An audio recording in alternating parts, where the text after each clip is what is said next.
सजी धजी निकली है शीतला भवानी हो सेवकवाए कहना हो सेवकवाए कहना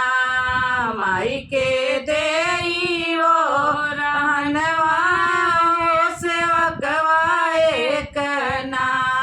माई के देई वो रहनवा हो सेवकवाए कहना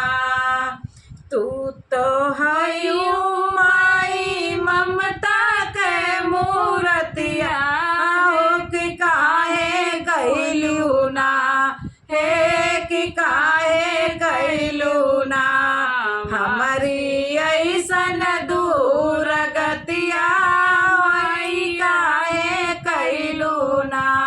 हमारी ऐसन दूर गतिया माई काहे कैलू ना बचपन से पूजे मैया तो हरी चरनिया हो कि नाही सोचियो ना हो कि नाही सोचियो ना डारियो हमारा पे विपतिया हो कि नाही सोचियो ना डारियो हमारा पे विपतिया हो कि नाही सोचियो ना बचपन में छोड़ी लियलू माई के दूलरवा हो कि बाबूजी के ना हो कि बाबूजी के ना छोड़ू साथ यो सहरवा है कि बाबूजी के ना छोड़ू साथ यो सहरवा है कि बाबूजी के ना अपना तकलू माई काठे के कारजवा है कि नाही बनल लो हे कि नाही बनलू ना हमारा साथी ओ सहरवा होई नाही बनलू ना हमारा साथी ओ सहरवा माई नाही बनलू ना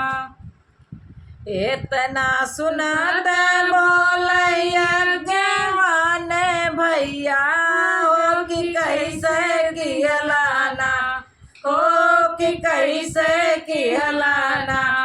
हमारी बहिनी के अपमनवा हो कि कैसे कहलाना हमारी बहिनी के अपमनवा है कि कैसे कहलाना नाही मोर भैया हमारा किहले अपमनवा हो लड़कैया हाथे ना हो लड़कैया हाथे ना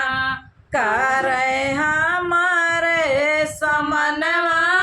हो लड़कैया हाथे ना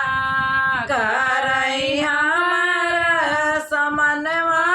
हो लड़कैया हाथे ना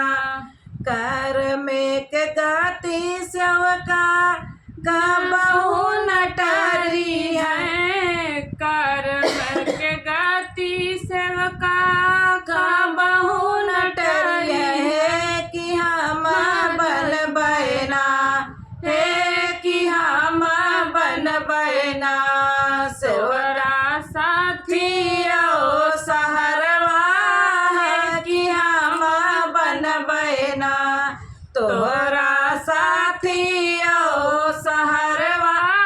है कि हम बन बैना दुखवा बटोर बै तोहरा लइके बढ़निया दुखवा बटोर बै तोहरा लइके बढ़निया हो कि सुखवा कर बैना हो कि सुखवा कर बैना अब तू सागर बालक सुख अब तू सागरी उमरिया बालक सुखवा करबाना अब तू